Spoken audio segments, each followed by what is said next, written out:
Wizera urabona ubwiza bw'Imana ukugira special. Nimba ubyizera uvuga uti amina.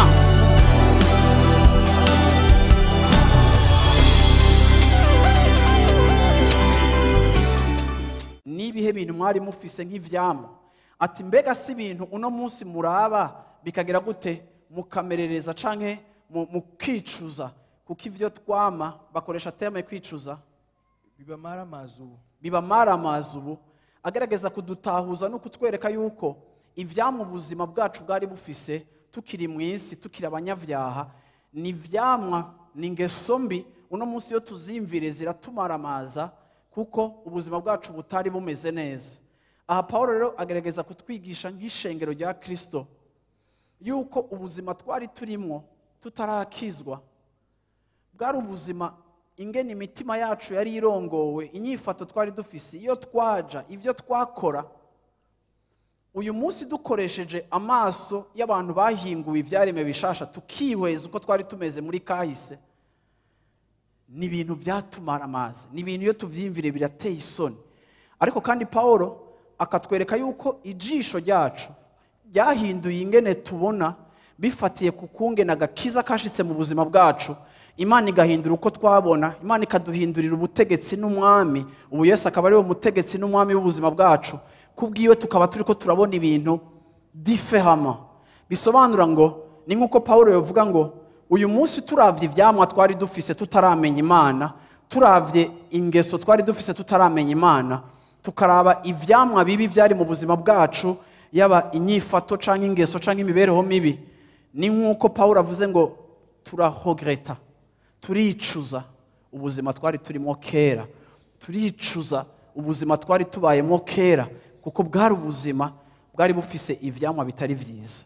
Iri jambo ridufasha kubona yuko mu gihe kanaka mu buzima hari gihe Imana igushikana ahantu ikagukuza canke ikakongera ubumenyi kanaka, wihweza muri kahise kawe ingingo wafashe canke inyifato wari ufise zo mu buzima, ukavuga ngo ubuzima narimbayemo ntibwari ubuzima buryoshe, ntibwari ubuzima bwiza. Ukanavuga ngo ihitamwo nagiye ndagira canke guhitamwo kwanje ntikwari kwiza na gatoya, ahubwo kwari guteye isoni. Ubu munsi ndabibona, uyu munsi ndabitahura, kuko hari ahantu Imana yangejeje, hari ahantu Imana yakugejeje. Ushobora kuraba kera ukiboshwe n'ingeso n'inyifato zawe n'ingingo mbi wagiye urafata mu buzima bwawe, wabiraba ukavuga uti vraiment sindi fier, sinryoherewe, sinokwirata ubuzima narimbayemo kera. Haleluya. Bisobanura ngo igihe cyose mu buzima bwacu turashobora kugera igihe twicuza canke duhinyura ivyo kijya gihe twabona ko ari vyahatari, ivyo kijya gihe twabona ko ari vyiza. Ingingo nafashe kera nabona umenga zari nziza, ariko namara kugira urugendo kanaka Imana yamara kunkuza nkaraba nkavuga ngo zijya ngingo burya buzima narimbayemo kera ntibwari ubuzima bwiza, kuko ndavye ivyo narimbayemo byari biteye isoni. Umurongo ntafise ngaho utanditse hano hantu ugufasha gutahura ico ndiko ndavuga kuri uno munsi.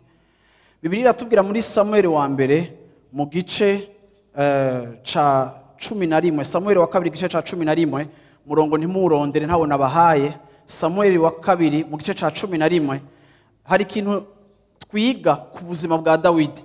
Ijambo ry'Imana ritwereka Dawidi ngo mu gihe kimwe Israeli iri kiragwana, Yowabu canke Yowabu niwe yari chef d'état major wa Israel, yari ku rugamba ari karagwana. Ico gihe abisirayeli bariko baragwana. Muri iyo ntambara abisirayeli bariko baragwana, ijambo ry'Imana ritubwira ngo baja ku rugamba, Dawidi nawe nasigara muhira. Dawidi asigaye muhira ngo ariko aratembera mu rubaraza rwiwe, ngo abona hakurya umugore wa Uriya ahagaze nawe hanze, aramubona ngo Dawidi aramwipfuza. Dawidi ngo amaze kubona umugore yari mwiza, Dawidi ngo amaze kumubona aramwipfuza. Bibiliya ivuga ngo Dawidi aca aravuga ngo genda mumuhamagarire ujya mugore. Dawidi afata umugore w'abandi ajyamana nawe, ngo amaze kuryamana nawe uyu mugore haheze iminsi atuma kwintumwa kuri Dawidi ati nasamye ndafise inda. Dawidi amaze kumva ko afise inda, Dawidi agira ikibazo kuko uyu mugore umugabo wiwe yitwa Uri canke Uriya, umugabo wiwe yari ku rugamba kandi yari umusirikare yatonze urugamba. Dawidi yumvira ingene biza gushoboka ko umugabo ari ku rugamba umugore we afise inda. Dawidi atuma koko bahamagaza Uriya kugira ngo aze kumuhira atahe. Uriya baramutahana araza muhira. Uriya amaze gushika muhira, Dawidi aramutuma ko aramubwira ati gute ku rugamba, Yowabu ameze gute, abasirikare bameze gute, Israeli imerewe gute, ku rugamba amakuru ameze gute. Uyu mugabo atangura guha Dawidi amakuru yo ku rugamba. Amaze guha amakuru Dawidi yo ku rugamba, Dawidi aramubwira ati nuko basi rero ntaco, genda muhira, mu minsi iri imbere uzosubira ku rugamba. Bibiliya ivuga ngo Uriya atashe muhira vyanka ko ajyamana n'umugore wiwe, ahubwo Uriya yigumira hanze y'icumba. Amaze kuguma hanze y'icumba ntiyajyamana n'umugore wiwe. Uriya bukeye asubira ku rugamba. Dawidi baramubwira ngo erega Uriya ntiyigeze ajyamana n'umugore wiwe, ariko yaciye yisubira ku rugamba. Dawidi aravuga ati ni gute namuhaye uruhusha rwo gutaha ntaje kuraba umugore. Bibiliya ivuga ngo Dawidi ariyumvira aravuga ati plan yanje ntirikira marsha, biranse ko uyu mugabo ndamufeza porte responsabilité y'ijyanda y'umugore wiwe asubiriye ku rugamba. Nuko Dawidi acasaba ku rugamba chef d'état major aravuga ati nimufata ahantu urugamba rukomeye rushushe aba ariho murungika Uriya kugira ngo kumbure apfe. Nuko Uriya bamushira kuri front, bamushira kuri ligne ya mbere. Uriya arapfa. Amaze gupfa haheze iminsi bibiri avuga ngo Dawidi acura ujya mugore, ariko biba vyumvikanye yuko Dawidi ata responsabilité afise mu vyinda ujya mugore yari afise. Ndashaka kuvuga ngo kenshi mu buzima bwacu hari igihe tuba dushaka ikintu, hari igihe imitima yacu ibishaka ikintu tukagishaka cane, tukakirondera rwose ku buryo rimwe na rimwe ubushake bwacu bugenda budushira mu makosa. Dawidi uretse ko yifuje umugore w'abandi, ariko ntagarukirize mu kumwifuza, ariko akamwiha, ariko ntagarukirize kumwiha, ariko agashira mu mutego umugabo wiwe, ariko ntashire mu mutego umugabo wiwe, agashika no ku rugezo rwo kwicisha umugabo wiwe. Ivyo vyose urabona yuko iyo imitima yacu ifise ibintu ishaka tukabishaka cane, hari igihe tubirondera tukabirondera mu nzira zose zishoboka kugira ngo kijya kintu ndagikore canke ndakironke, ariko nkasanga rimwe na rimwe umutima wanje n'ivyifuzo vyanje biriko birantwara buhoro buhoro muri erreur, buhoro buhoro biriko birantwara ahantu habi, nkashika ahantu nja mu makosa ajaye n'ivyifuzo mfise, kandi ayo makosa ubuzima bwanje buza gushikamwo amwamwe ntubugishobora kuyakosora, amwamwe ntubugishobora kuyagarura, kuko wirekuriye ivyifuzo vy'umutima wawe vyose ngo bikore. Ijambo ry'Imana rivuga ngo nta kintu cihenda nk'umutima w'umwana w'umuntu, ngo tel chemin paraît droit devant un homme. Iyi nzira iboneka nk'iyishika mu maso h'umuntu, ariko amaherezo yayo ikamujana mu rupfu. Tugomba kwitondera cane ivyo dushaka, ivyo dukeneye, ama-envie yacu, ayo twumva dufise, ivyo twumva dushaka, ivyo twumva yuko tugomba kubishikako, ivyo twumva ko tugomba kubironka, ivyo twumva ko tugomba kubona, ivyo twumva ko tugomba gutambukiramwo. Igihe cyose ufise ikintu ushaka ukagishaka cane birenze igipimo, ico cifuzo cawe gicika piège, ico cifuzo cawe gicika umutego Satani aza kubakiramwo. Kandi si ivyo gusa, ico cifuzo cawe gicika Imana yawe. Nico gituma Paulo yakoresheje ijambo ryiza aravuga ngo mfata mpiri umubiri wanje.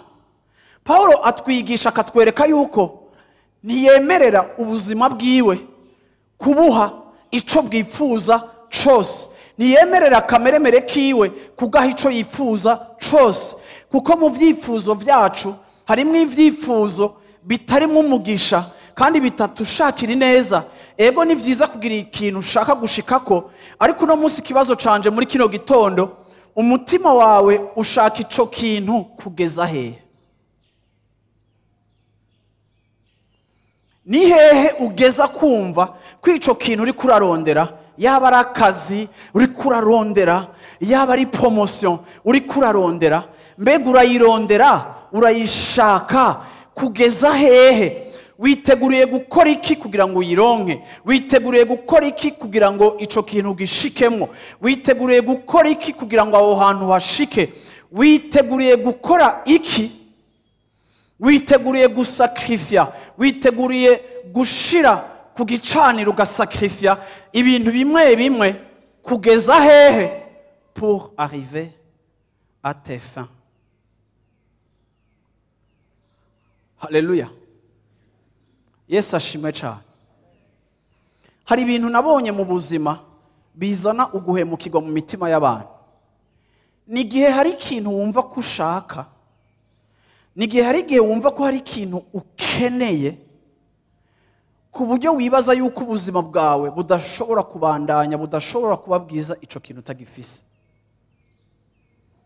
Ndashaka kubwira umunsi muri kino gitondo, ndashaka kubaza umunsi muri kino gitondo, ni ikihe kintu uri kurarondera, ni ikihe kintu ushaka, ni ikihe kintu kikuraje ishinga ku buryo wumva umenga ubuzima bwawe bwose bwabishe kubera ico kintu utaragishikako, kubera ico kintu utagifise. Coba kihari mbega muntu w'Imana? Coba kiriho? Ijambo ry'Imana riravuga ngo Imana irahezagira ivyipfuzo vy'imitima yacu. Ni vyiza yuko twese tugira ivyo dushaka gushikako, imigambi dushaka gushikako, iterambere dushaka kubona. Ariko ikintu cyose ushaka gushikako gicika kibi igihe urugezo rwawe rwo kukirondera rukuvana mu maprincipe usanzwe wemera kugira ngo ca kintu ugire gute ugishikeko. Usomye muri Yohana igice ca 4 umurongo wa 13, Yohana igice ca 4 ku murongo wa 13, Yohana igice ca 4 ku murongo wa 13, igihe Yesu yahura na wa mugore kwiriba, wa mugore w'umusamariya akahura nawe kwiriba. Ndemera ko Yesu yagiye hajya ahantu ari kuri rendez-vous ya mpwemu yera kugira ngo ahure n'ujya mugore amufashe kuri ijya saha itoroshe. Ndakunda Yesu kuko Yesu arazi guhura n'imitima yacu kandi akaza guhura n'ivyo dukeneye n'amabezo yacu. Uyu munsi ndagomba kukubwira ngo hari ibintu byinshi ushobora kurondera kuri niveau iri eleve, hama umaze kubironka ukumva uri déçu kuko ico wari uvyiteze ko bitashoboye kubigushikanako. Haleluya. Usomye Yohani rero 4:13 Fiston. Aha. Yesu aramwishura ati, ego, unywa kuri ayo mazi wese ego, azosubira kugira inyota. Yesu aramwishura ati, unywa kuri ayo mazi wese azosubira kugira inyota. 14. Ariko unywa amazi nzomuha nazoba kigira inyota namba gushitsa ibihe byose, ariko amazi nzomuha azohinduka muri we imbizi y'amazi yiburuka azana ubugingo budashira. 15. Uwo mugore aramubwira ati, mugenzi, mase ayo mazi sinze ngira inyota kandi sinze ngaruke kuvoma ino hose. Haleluya. Yesu ahuye n'uyu mugore, Yesu aganira n'uyu mugore mu mugani bakoresha amazi kuko bose bahuriye kwiriba bakeneye amazi. Ariko Yesu akoresha ikigereranyo c'amazi kugira ngo avugishe uyu mugore bivanye n'urugezo rw'umutima wiwe. Yesu arabwiye uyu mugore ati, aya mazi unywako, aya mazi waje kuvoma uyu munsi, umuntu yayanyoye ko azokongera gusubira kunyoteko. Yesu yabonye ubuzima bw'uyu mugore, Yesu yajaze ubuzima bw'uyu mugore, yahuye nawe azi ko uyu mugore ari umugore yari mu bagabo cyane. Yesu aramurabura ngo ati, madamu, aya mazi ukayanywako, ntuzopfa uyanyoye ko bihagije ku buryo udasubira kuyanyotegwa. Mu yandi majambo, urayanywa akakumara inyota, inyota ikagaruka, ukayanywa akakumara inyota, inyota ikagaruka. Ni nkuko yamwe ati, madamu, warahinduye umugabo wa mbere ufata uyundi, urahindura uwa kabiri ufata uyundi, urahindura umugabo wa gatatu ufata uyundi, urahindura umugabo wa kane ufata uyundi, urava ku mugabo wa gatanu ufata uyundi, uyu munsi uri kumwe n'uwa gatandatu, ugumuhindura, ugumufata abandi. Mbega madamu, nturi kurabona yuko nubwo uhindura abagabo, nubwo ugenda ufata abagabo batandukanye, mbega ntiwoba uri kurabona yuko aba bagabo batarashobora, bageze kuri 6, ariko kandi ntibaranashobora kukumara inyota ubuzima bwawe bufise, nubwo wabagiye kukabahindura, ukarondera muremure, uvyibushe, w'inzobe, ugize gute, ukarondera umukene, ukarondera umutunzi, ukarondera ukiri muto, ukarondera ukuze, muri diversite y'ubugabo bwabo. Aba bagabo ntibigeze bakumara inyota, ahubwo ndiko ndakuraba uri no kuri ritme yo gufata uw'indwi n'uw'umunani n'uwa 10. Ndakubonye uzokwama wibaza ngo wavumbuye umugabo mushasha akumara inyota amezi cyangwa umwaka, hama wumve ushaka uyundi. Uzokwama uri kuraza kunywa kuri ayo mazi, ariko abo bagabo badashobora gusatisfeza, badashobora kumara inyota umutima wawe ufise.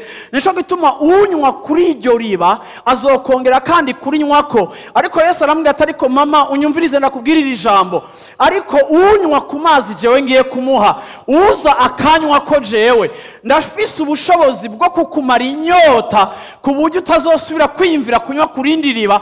Amariba yose uzoyaraba wumva utayanyotewe, kuko jewe nzocika amazi unywako akakumara inyota ibihe byose, kandi amazi udashobora gukompara n'ayandi mazi ariyo yose, kuko ni jewe mfise ibanga ry'umutima w'umuntu. Ni jewe nshobora kuguha affection ukeneye, ni jewe nshobora kuguha security uri kurarondera mu bagabo, ni jewe nshobora kuguha stabilité ukeneye mu bantu, ni jewe nshobora kuguha umutekano ukeneye. Nuze unywe ko jewe, nuze ufungure ko jewe, ni jewe mutsima w'ubugingo. Haleluya. Ngo uzonywa ku mazi yanje ntazomagwa inyota gusa, ariko ngo azokuzura muri we gushika naho uruzi ruzotangura gutemba rududubiza ruva muri wewe rugaseseka, abandi bakaruprofita. Singiye gusa kukumara inyota, ahubwo ngiye kukugira na source yo kumara inyota abandi bose bayifise bataramenya, biciye muri wewe, kuko ngiye kukuzuza ucika isoko ryo kumara inyota abandi.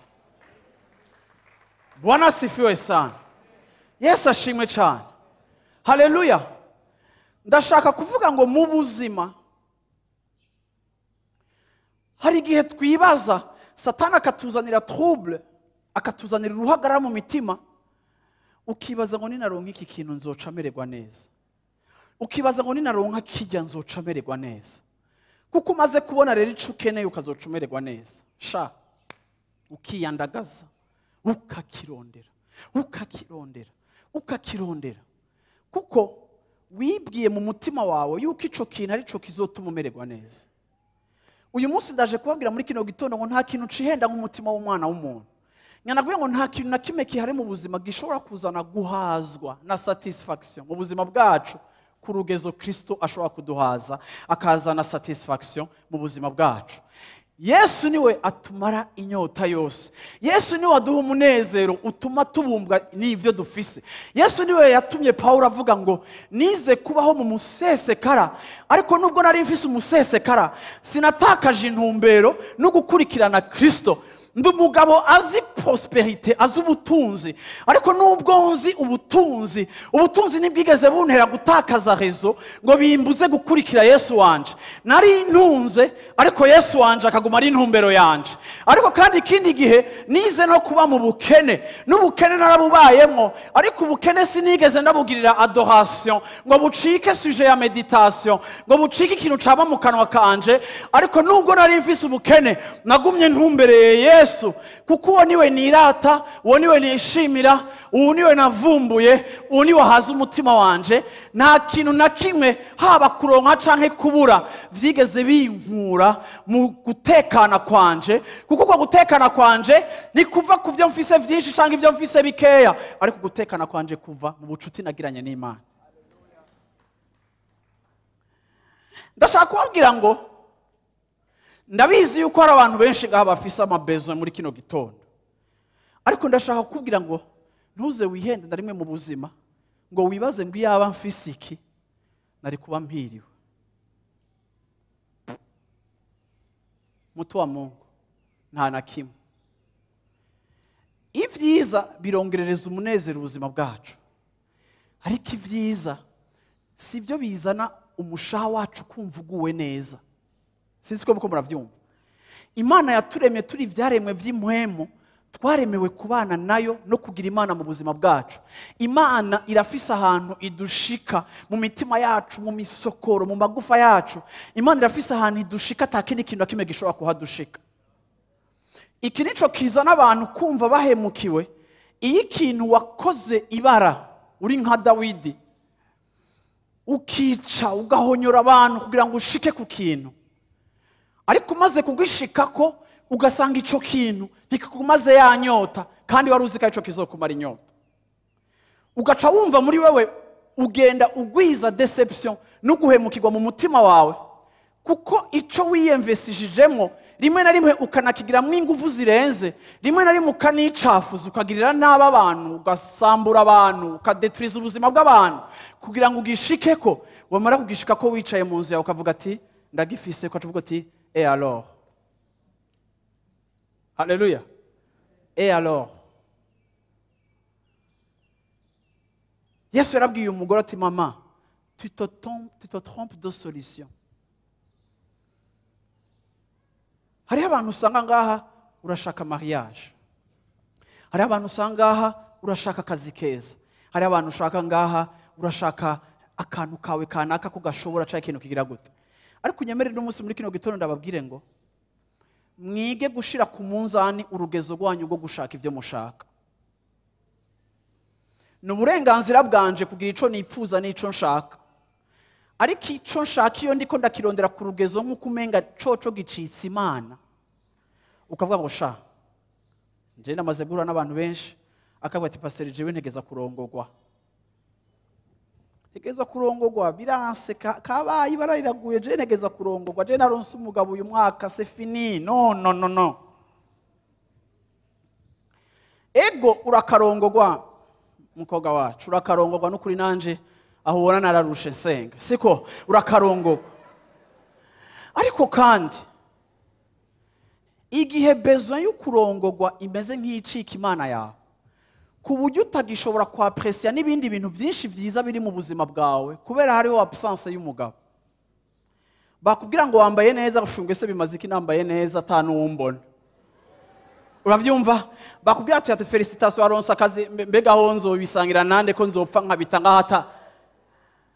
Iyo ico ushaka cageza ahantu kisigaye kikunyegeza umunezero w'ibindi Imana yamaze kuguha, kuko abantu b'Imana mu buzima hariho ivy'Imana iguha ubwa mbere, ibindi ikabiguha ubwa nyuma, ku bandi ikabiherako ikabiherezako, nitunganya besoin, nitwishurwa kumwe, bimwe bamwe bibi vya mbere abandi bigacererwa abandi bikagira gute. Ariko iyo ndiko ndaraba ivyo ntafise ngomba kwiyubakira nkiremeshereza kandi nkiga kuryohererwa ivyo mfise, sinzopfa nemereye Satani yuko atwara umunezero wanje kubera ivyo ntafise. Kubera ivyo ntafise nkiri mw'isi bizokwama bihari, nkiri muri ubu buzima bizokwama bihari. Na Bill Gates mwibaza yuko ata problem afise, arafise problem. Urashobora gusanga afise ibimuraza adasinziriye kandi bibaza ko afise vyose. Ni kubera ngene umwana w'umuntu ameze yama afise ivyo akeneye, ho harushirije kuba atanafise na Kristo mu buzima bwiwe, yama yumva hariho vide iri mu buzima bwiwe, atakindi gishobora kwikombra atari Yesu. Nico gituma no musi muri kino gitondo ndahimbaza Imana ku vyo mfise kandi ahimbaza Imana ku vyo ntafise, kandi ivyo ntafise ntibinsarisha, kandi n'ivyo ntafise ntibintera kubirondera à tout prix gushika naho nihonyora ko nkahonyora ku vyo nemera.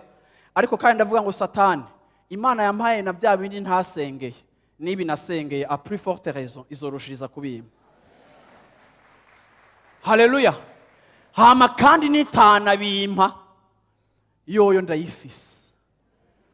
Wige kuryohererwa Imana, wige guhazwa n'Imana, wige kurondera umunezero wawe mu Mana, wige kuraba Imana nk'iyoryosha ubuzima bwawe, ariko ntukemerere Satani yuko akubwira yuko igituma wowe uri malheureux canke malheureuse ariko wewe udafise iki canke kijya. Kuko reka nakubwire, hariho abantu biyahura ico uri kurasengera bagifise.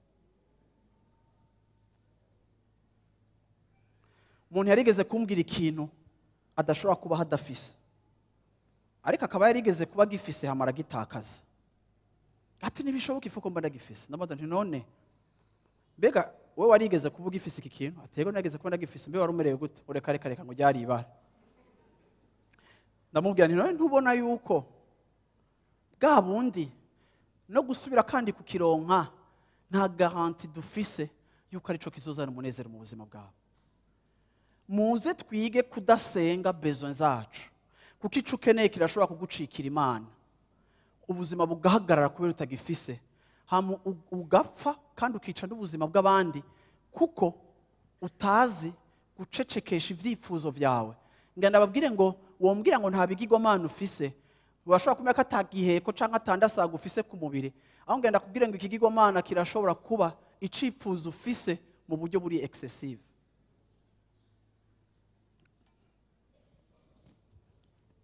Ecclésiaste chapitre 1 verset 10 na verset 14.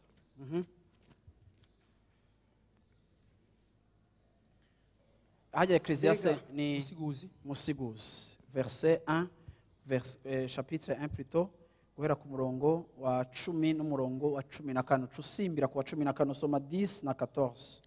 Mbega hari ikintu abantu bavuga bati eheraba ikinigisha. Erega kiba carabayeho kera mu bihe tutari bwabeho. Ndababazega abantu b'Imana, mbega hari ikintu murabona mukavuga ngo nigisha? Ntimumbwire coronavirus, kuko ibisa nayo byarahabaye, sivyo? Mbega hoba hari ikintu gishasha mubona mukavuga ngo iki kintu ngo ni gishasha? Aterega ikintu cyose kihari carigeze kubaho. Isi igenda igaruka ku bintu yabayemo vya bindi. Mu byo twifuza byose nta gishasha kirimo. Mu byo wowe ushaka nta gishasha kirimo, kuko kumbure hari abamaze kukironka ico kintu canke nawe warigeze kukironka. Ariko ngo munsi y'izuba nta gishasha kihari, bihindura isura bigahindura forme, ariko ibisa nk'ivyo byarabayeho. Haleluya.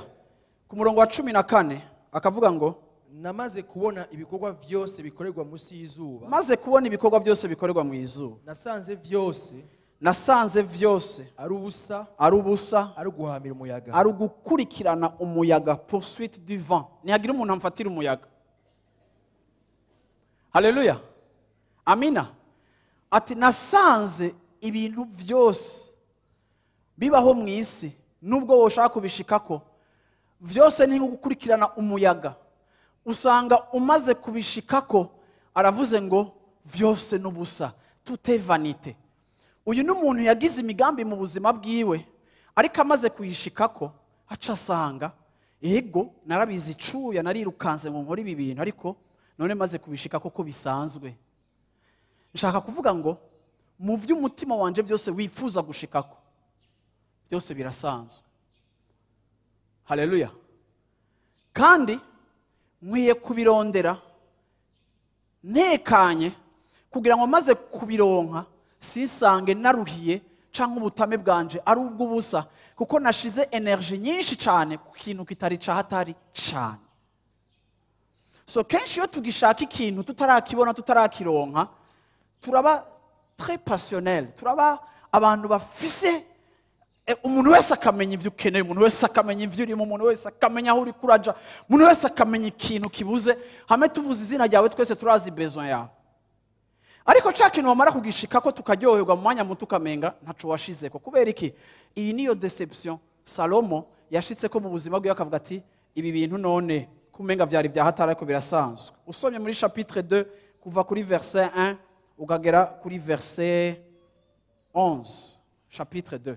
Nibwiye mu mutima wanje nti enda nkugeragereshe ibinezereza. Munyumvirize ivyo yibwiye mu mutima. Yaribwiye mu mutima we ko agiragire ambiance. Vuga uti ambiance. Kandi ambiance iri defini n'umuntu ko ari we wese. Yavuze ngo nshaka ngeragereshe umutima wanje n'ibinezereza. Donc ivyo nkunda ntana kimwe nshaka kwipriva, okay? Nuko rero uhimbagwe n'ivyiza, kandi raba n'ivyo navyo byabaye iby'ubusa. Navuze ku bitwengo nti birasaze, no kubinezereza nti bimaziki.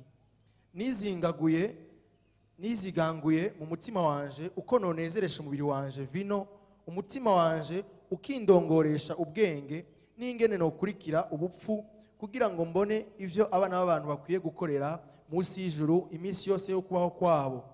Nikoreye ibikorwa bikomeye, niyubakiye amazu, nitereye uruzabibu henshi, nironkeye indimiro n'amatongo, neramwe ibiti vyama by'imyuga myinshi, nigomoreye amazi ngo avomegwe ingemwe z'ibiti vyatewe, niguriye abagurano b'abagabo n'abakobwa bavyarira abandi mu rugo rwanje, kandi nagize itunga ryinshi ry'amasho n'imikuku kurusha abantanguriye bose i Yerusalemu.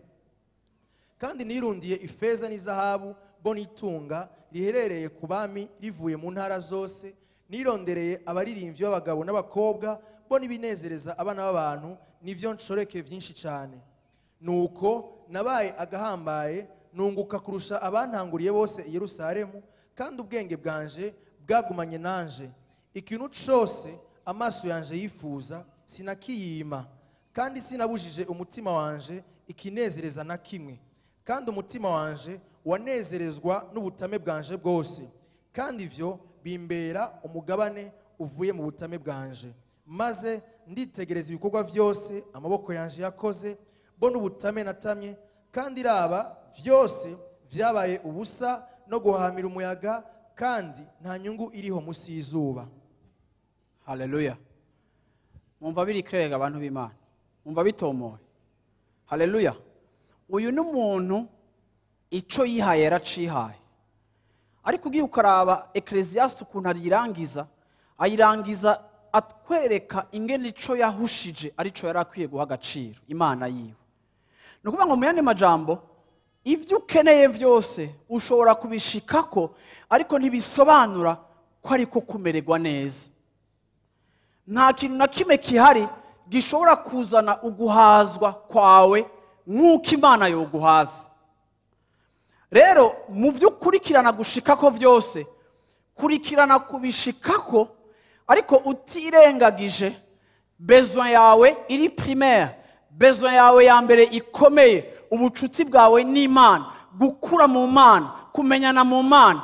Igihe ukura mu Mana n'ubucuti bwawe n'Imana bukarushiriza kwiyongera, kandi ukarushiriza kumva ijwi ry'Imana mu buzima bwawe no kugendana n'Imana, bituma vya bindi byose byiza biza mu buzima bwawe biza bigacika inyongera, kandi bikaza biryosha ubuzima bwawe, ariko ubuzima bwawe bufise repère, ubuzima bwawe butajuragirika, ubuzima bwawe budatwagwa n'ibyo ari byo byose, ubuzima bwawe bufise ukuntu buhagaze buri stable, kuko stabilité ya mbere uyikura mu guhazwa no kubumbwa n'Imana yawe d'abord imbere yuko ubumbwa n'ibintu. Ibi bigupermeta yuko ico kintu kihari canke kitahari. Kuko mu buzima ikintu cyose turashobora kugitakaza, mu buzima ibintu byose birashobora guca mu kuboko kumwe bigaca mu kundi bigahasokera, mu buzima nta garanti dufise y'ivyo tutobura. Ariko igihe wiyigishije guha agaciro ca kindi kitazotakara, ariwe Kristo mu buzima bwacu, ariyo Mana mu buzima bwacu, ibisigaye byose naho biza bikagenda, uzokwama wumva yuko umutima wawe uguwe neza, umutima wawe harimo kuremeshwa, umutima wawe harimo kuzigamwa, mu mutima wawe hariho umunezero, kuko bimaze kugenda uricara ugasanga ufise Imana, ukavuga Imana yanje ni nziza. Mpora mbona abantu mu buzima birukanka cyane inyuma y'ibintu bimwe bimwe, hama yagira igihe c'ibibazo ukabona atanguye kurondera Imana, ariko ukabona umenga arafise n'isoni kuko ahejeje kwihanda konte yuko aje kurondera Imana kuko ibibazo byamubanye byinshi. Ugaca wumva warayihevye, waruyikumbuye, ukumva umenga ntimuzinanye, ntuzi nuko itabaye itahindutse, ntuzi ngene isigaye isa, ukumva uzi imbere yawe ufise ibimaramare, kuko nawe urumva yuko uri mu materialiste, uzanywe imbere y'Imana na besoin ufise. Igihe Imana tutagomba kuyiza ko kubera amabesoin dufise, ariko tugomba kuyiza ko kubera dushaka kubana nayo. Ndakunda Yesu, ndamukunda, nkamwiyumvira ko nkamushaka, nkamuha agaciro, ndamukunda niyo mfise ivyo nshaka nipfuza gushikako, ntahonja ntumva yuko quelque part ariwe negamiye kandi ariwe ampaye akaruhuko. Uravyumva? Kugira ngo sinemerere ikintu na kimwe Satani yokoresha kugira ngo atrouble esprit yanje, kuko umutekano n'amahoro n'umunezero wanje bifise agaciro gakomeye kurusha ivyo nshaka gushikako vyose. Yesu ashimwe cyane. Yesu ashimwe. Abi Filipi igice ca 3 ku murongo w'indwi n'umurongo w'8. Ariko ivyahora bimbere inyungu, ndavyumvira ko ari ubuhombe ku bwa Kristo. Ndabibona ko ari ubuhombe ku bwa Kristo. Yesu ashimwe cyane. Ndababaza ikintu kimwe abantu musoma Bibiliya. Iyi verse hari ahandi hantu iri muri Bible ivuga gutya? Hari ahandi hantu iri? Donc iki ni ikintu Paulo yavuze atagisomye. Yesu ashimwe cyane. Mbe yandirimba ivuga gute? Ivyaho tachitata. Uravyumva? Ivyari nyungukera byahindutse buhombe. Bwira umucayi uti iyo ni indirimbo. Pawulo nta ndirimbo bari barakompoje. Ariko nagerageje kwiyumvira kuri aya majambo avuga ingene vema ari précieux. Ivyahora bimbere inyungu kera narabiravye ndabibona ko ari ubuhombe, ndabibona ko ari ishano. Ni igiki gishobora gutuma ikintu umuntu kera yasapa akagira guta akarondera akirukira akumva yogonga ibiti n'amabuye agateranya abantu agahonyora abandi akabafungisha abandi akabiba abandi akabahenura kugira ngo ca kintu kironke umaze kugishikako. Uravyumva ni ikihe gituma hari iyindi myaka yiyongera ku buzima bwawe hakaza izindi information n'indi revelation n'irindi hishurirwa mu buzima bwawe ukubahuka kuvuga ngo ivyahora bimbera inyungu kera uyu munsi ndiko ndabiraba vyampindukiye ishano vyampindukiye ubuhombe kubw'ikibirengeye arico kumenya Kristo. Mu yandi majambo naravumbuye ico umutima wanje wari ukwiye gukunda no gukurikirana ku buryo maze kukijya ko nkakigumbira nkagifata nkagiposeda nkamara kwinjira muri we nkamara kunywana nawe nkamara gufatana nawe nkamara kuganira nawe nkumva ivyo nkorera. Narahindukiye muri kahise kanje nsanga ivyahora bimbera inyungu vyose kera. My God, ivyahora ari vya grave vyose kera nsanga vyampindukiye ubuhombe. En d'autres termes, nashitse ahantu uje regrette ibyo nahora naminiye. Muntu w'Imana ikintu cyose uri kuraminiye no munsi ushaka gushikako kizocika igisanzwe umunsi umwe. Nta yindi mana dufise Kristo niwe mana yacu. Haleluya. Bwana sifiwe sana. Bandanye umurongo ukuntu ngaho Paulo acavuga. Kubw'ivyo rero amaze kuvumbura ko Kristo ari wagize gute aha niho hariho commandation ico ngomba gutumira no munsi gukora. Eka mbere n'ibintu byose ndavyumvira ko ari ubuhombe. Nashitse ahantu ndavyiyumvira ko ari ubuhombe kubw'ikibirengeye à cause de l'excellence nico kumenya Kristo Yesu umwami wanje. Kumenya Kristo umwami wanje. Kubw'uwo nahomvye ibintu byose. Naremeye guhomba ibintu byose. Ndavyumvira ko ari ishano. Uyu munsi ndavyiyumvira ko ari ishano kugira ngo ndonke Kristo. Mu yandi majambo objectif y'ubuzima bwanje niyo kumenya niyo kuronka. Ndagomba gukora igishoboka cyose kugira ngo Yesu ndamuronke mu buryo bwagutse. Niwe objectif, niwe poursuite y'ubuzima bwanje. Niwe nshaka kumenya, niwe nshaka gutahura. Ndashaka kumumenya kurusha uko nanisanzwe ndamuzi. Ndashaka kumenyana nawe kurusha uko twari dusanzwe tuzinanye. Ndagomba gukoresha imyaka yanje isigaye yo kubaho mu kugwiza vyinshi mu bijanye n'ivyo ndamuzi ko n'ivyo ndamwakirako. Hari imyaka yanje yariwe n'inzige kandi yaguye ingese yo muri kahise aho ubuzima bwanje nabuhaye ibindi bintu bitari bifise akamaro nk'ako uyu munsi ntahura ko Yesu afise. Rero uyu munsi ibisigaye byose ndavyibagira nkabisiga inyuma. Atari uko Paulo ariko arabivuga yari kijuju. Mwibuke ko Paulo yari homme d'affaires, ari prospère, akongera akaba apôtre. Mwibuke ko Paulo yagomba gucrea richesse mufasha gutwara ubutumwa. Yatwaye ubutumwa buvana muri Asie buja muri Asie Mineure arashika no muri Europe. Yatwaye ubutumwa kurusha ahantu na Yesu atigeze ashika. Ivyo byose yari abikenereye uburyo. Biraboneka ko ari umugabo yari umukozi azi kwinjiza amahera, azi kudandaza.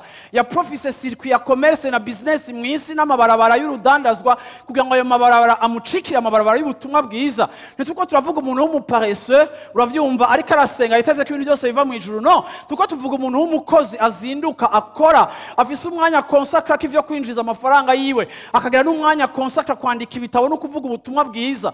Haleluya. Ndiko ndavuga umuntu yaboshwe agakubitwa kubwera Yesu. Ariko kandi ni gute bishoboka ko umuntu ari aussi prospère, ari aussi dynamique, afise ubwenge nk'uko Paulo yari afise, ari intelligent yize Harvard yo mu gihe ciwe, ashobora kuba ari passionné na Kristo à ce point kandi tubona afise n'ibindi bintu azi yoshobora gukora. Ibi bitwigisha ngo hari ahantu tugomba gushikana Kristo wacu. Yesu ashimwe cyane. Yesu ashimwe cyane. Kora icarico cyose uhamagariwe gukora. Iruka, biricuya, kora akazi keza, gakore, rondera isoko, higanwa n'abandi. ariko ntihakagire igihe na kimwe mu buzima bwawe Yesu mukura muri equation yawe, Yesu mukura muri background yawe y'ivyo uri kurajamo byose. Ugomba gusuzuma umutima wawe, mbega ni ikihe kintu numva nkunda kandi nshaka kurusha uko nkunda nkashaka Yesu. Apana muri langage iri religieux, kuko twese twaje twishura ngo je nshaka Yesu. No.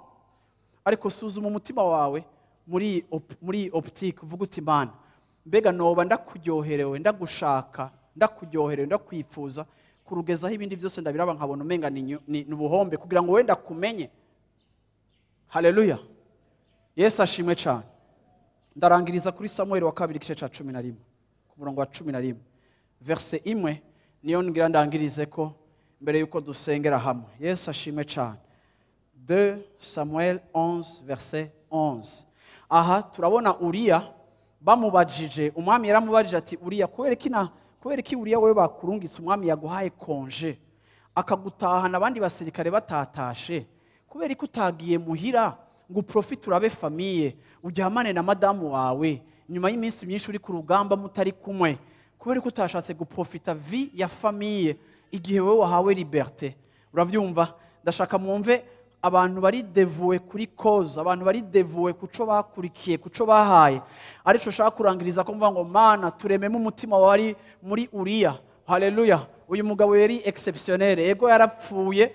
Uravyumva? Imana ntiyamutabaye, Imana ntiyamuzigamye. Umutego wa Dawidi warafashe, arapfa arataha. Ariko kandi ni umugabo dufise ibintu byinshi twigira ko naho muri Bibiliya tutamwumva abantu cyane bamuvuga, tutumva ari populaire. Iyo tuvuga Dawidi n'icaha ciwe yakoze, tuvuga Dawidi n'inkurikizi. Ndashaka kubabwira ngo Dawidi ikicaha yakoze caramukwegeye, kimuzanira kaga, kizana destruction ya famille ya Dawidi, hinjira urupfu mu muryango wiwe, hinjira ama violence sexuelle mu muryango wa Dawidi.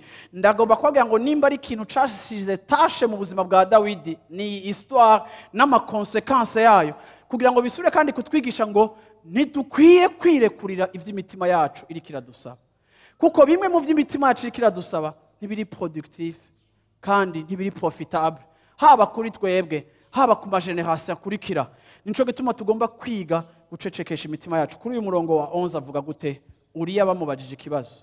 Uriya yishura Dawidi ati isanduku y'Imana n'Abisirayeli n'Abayuda ko barara vraiment bandanya ndeke gushuha. Uriya yishura Dawidi ati isanduku y'Imana n'Abisirayeli n'Abayuda ko barara mu nsago, kandi databuja Yowabu n'abantu bawe mugenzi bakaba bashagaje mu gahinga. Vraiment none jewe gende iwanje nirire ninywere ndarane n'umugore wanje, ndakurahiye eka ni wowe ndahiye ndahiro nyene sinorikora. Haleluya. Chef d'état major amubonye agarutse kutaprofise madamu wawe, kutaryoherewe na famille yawe. Uriya arishurira ijambo aravuga ngo jewe nogenda muhira nkaryoherwa nkabana n'umugore wanje igihe nzi ko isanduku ry'Uhoraho rikiri mu maboko y'abana, rikiri hanze y'ihema. En d'autres termes, est-ce que je nogenda guprofita igihe ubwami bw'Imana, igihe gloire y'Imana ubwayo iri menase n'umwansi? Ni gute jewe nogenda mu maplaisir igihe wowe databuja chef d'état major, commandant en chef wa armée, ushobora kuba uri ku rugamba uri kurasufra, uri kurarasa, hama jewe nkagenda guprofita umugore wanje? Ni gute jewe no kwibagira abagenzi banje b'abasirikare bariko barapfa ku rugamba nkaza kuprena plaisir no kuryohererwa umugore wanje? En d'autres termes, Uriya atwigisha ikintu gikomeye, atwereka ngo nubwo yari afise liberté, nubwo yari ahawe uburenganzira bwo kuryoherwa no kubaho muri exception abandi batarimo, Bibiliya ivuga ngo vyose turavyemerewe, ariko siko vyose bitugirira akamaro. Uyu n'umuntu yari afise ahantu yamaze gukura mu gutahura cause. Yesu ashimwe cyane. Bantu b'Imana, ndagomba kuvuga ngo tugomba gukura mu gutahura cause y'ubwami bw'Imana, aho kubera ubwami bw'Imana n'inyungu z'ubwami bw'Imana n'Imana yacu. Nimba twaramenyanye tukaba twarakundanye, aho tugomba kumenya ngo hariho ibintu dufitiye accès, dufitiye liberté yo kuronka, twemerewe, ariko naho ndavyemerewe ndashobora kuvyipriva, kuko ntashobora kumva ingene noshobora kuba ndiko ndakora ikintu gitandukanye n'ico nari kuba ndiko ndakora muri temps nita ko iri normal. Ndagomba kuvuga ngo mu ishengero rya Kristo harageza ahantu habaho maturité no gukura mu Mana, hamwe abantu bavuga ngo ego ndashaka mariage, ego ndashaka promotion, ego ndashaka liberté, ego ndashaka ikinakijya, ariko kandi naho ndagishaka sishobora kugishondera cyane kukigira ko accès mu nzira zitari acceptable. Uriya aranyigisha ikintu gikomeye, aranyigisha ikintu citwa kuba vraiment committed kuri cause y'Imana. Nukuri ubu nibwo bukene bw'ishengero rya Kristo muri no myaka. Ishengero rirabuza abantu bari committed. Ishengero rirabuze, ubwami bw'Imana burabuza abantu bari committed, abantu bari engagé, abantu bitanze, abantu birekuye. Ibi bintu nta muntu yobikwigisha atari muhemu yera aje ngo abiguhishurire. Ndasenga ngo muhemu yera akora ico je ntashobora gukora. Uriya s'umuntu ntibatubwira ko ari prophète, uriya ntibatubwira nta bintu byinshi bamutubarira ko, ariko namufatiye kuri aka kantu konyene bibiri muvuga ko uretse ko yishwe kandi bakamutwara umugore, ariko uriya ndamuravye aranyigisha ibintu bikomeye binyereka ingene umuntu ashobora kugira ukuntu atahura ibintu.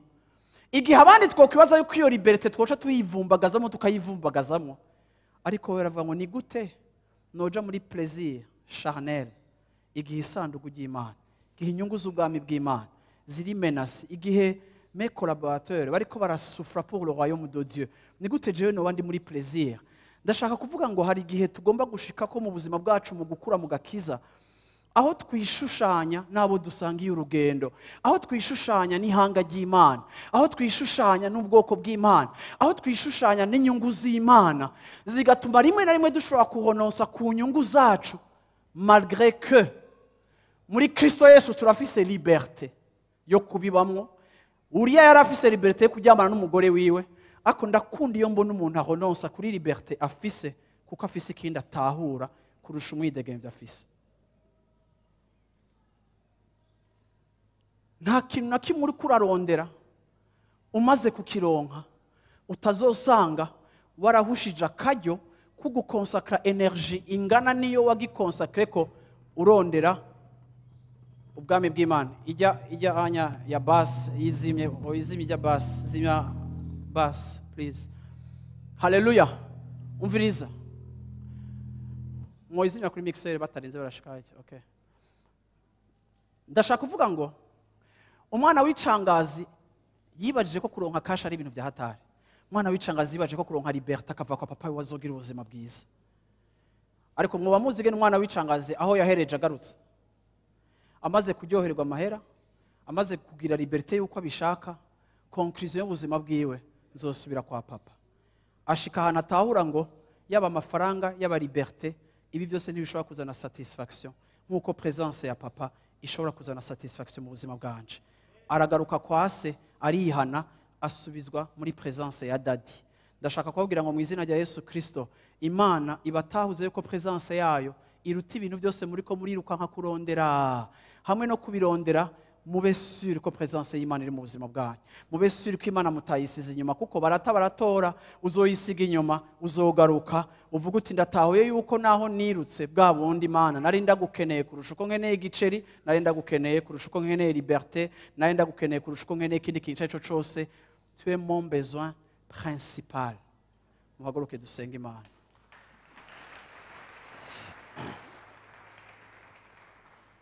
Hallelujah. Yesu ashimwe cyane. Yesu ashimwe cyane. Umutima wawe urihenda. Yesu ashimwe cyane. Hallelujah. Indwi heze twasengeye imitwaro myinshi. Ako ngenda kubwire ngo ibyo uri kurasengera byose sivyo bizoryosha ubuzima bwawe kurusha uko Yesu asanzwe aburyoheje. Ngo jewe vrema ngo ntaronse iki ngo uravyumva? Ejo nabonye aka video kambabaje ko umuntu yiyahuye muri Etats-Unis, bafilmye live yiyahuye kuri etage, urabona ko abantu bafise amatelefoni ibintu barabifilma. Iyo video ndayibona mu ijoro, yarasimvye vrema ava kuri etage ya kure, no kwibaza kwishika nka etage ya 30 vrema. Baramufilma ingene ariko aramanuka gushika gwe hasi amera nk'udundise, warashobora kumva na son y'umubiri we ushitse hasi. Iri mu image ya nyuma naravye imbere yo kuryama.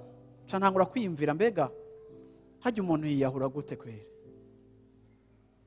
ntangura kwiyumvira ariko uzi ko bujya kwiyahura birimo kuhaje nibaza ko ofete naramedise kuri suicide nibaza ntivyo byose umuntu yiyahura nibaza ko aba afise kuhaje nyinshi kuko je sinaza ko no kwiyahura vraiment uravyumva nibaza ko aba afise kuhaje nyinshi ku buryo nibaza ko kuhaje afise yari ikwiye kumufasha kubaho mu kigerageza cyacu cyose kimuteye kwiyahura.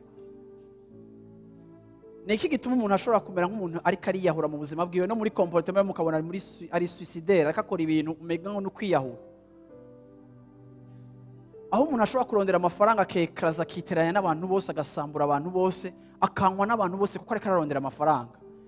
Ukibaza utunone amafaranga ushobora kuyashikako bantu b'Imana nimba ari ikintu umuntu afise umwana w'umuntu Imana yamuhaye ubugombe basha abantu ico bashatse barakirondera pe abana b'abantu bafise ubushobozi abantu bafise ubushobozi bwo kurondera ikintu bakagishikako abantu bari très fort. Imana araduhaye capacité yo kurondera no kwimba no kugira gute washobora gutera imigero ugakubita ingumu ukavuna abantu ukagira gute kugira ngo ushike ku kintu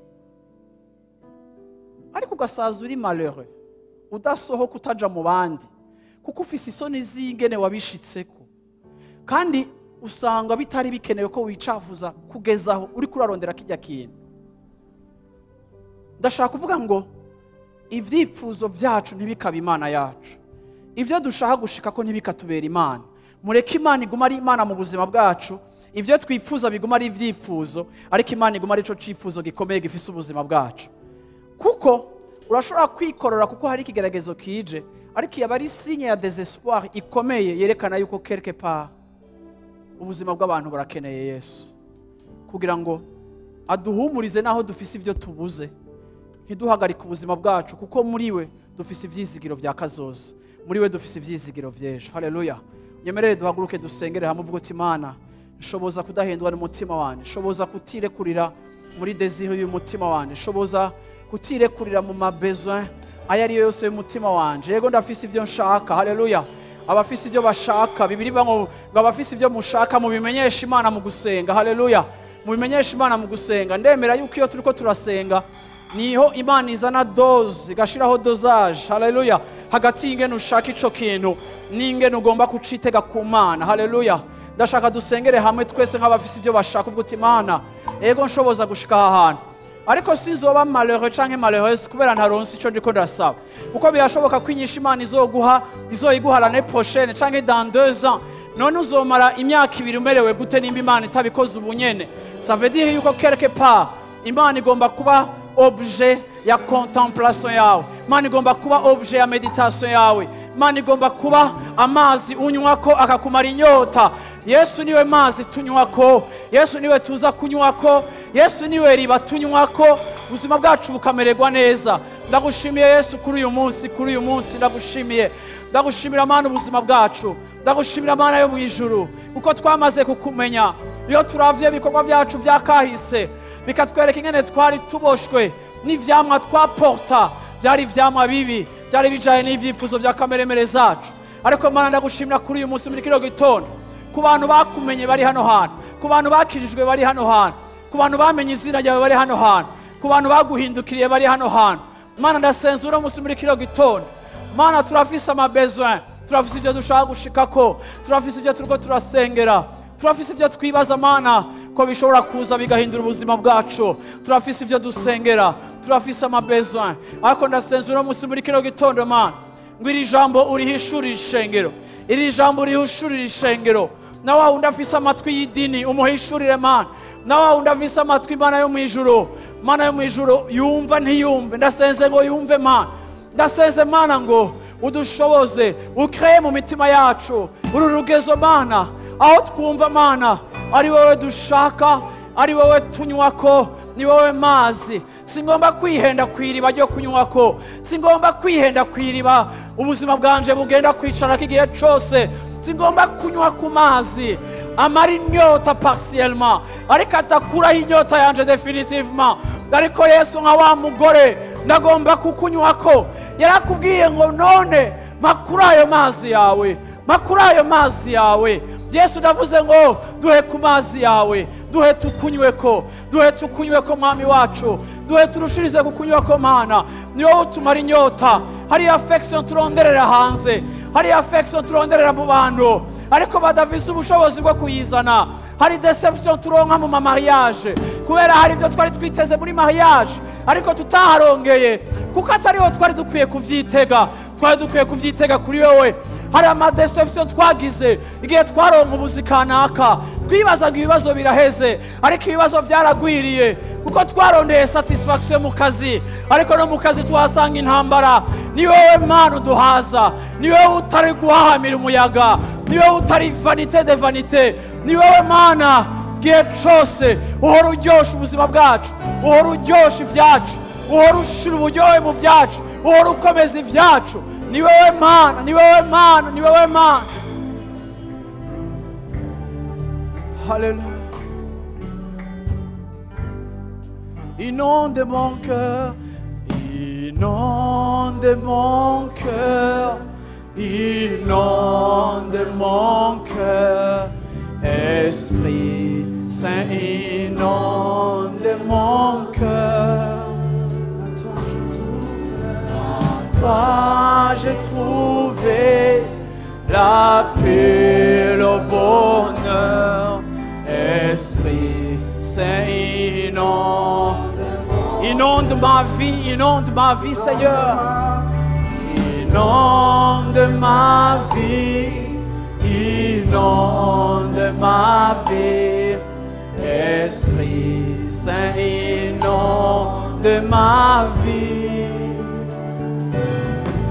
En toi j'ai trouvé la paix, le bonheur. Esprit Saint, inonde ma vie. Transforme ma vie. Transforme ma vie. Transforme ma vie. Esprit Saint, transforme ma vie. En toi j'ai trouvé la paix, le bonheur. Esprit Saint, transforme ma vie. Transforme ma vie, Seigneur. Transforme ma vie. Transforme ma vie. Esprit Saint, transforme ma vie. En toi j'ai trouvé la paix, le bonheur. Esprit Saint, transforme ma vie. murashobora kugira umunsi mwiza. Imana ibane namwe aho muja hose. Amahoro y'uhoraho atomenywa n'uwo ari we wese ashibamira ubuzima bwanyu, imiryango yanyu, ashibamira igihugu cyacu, ashibamire ishengero. Amen.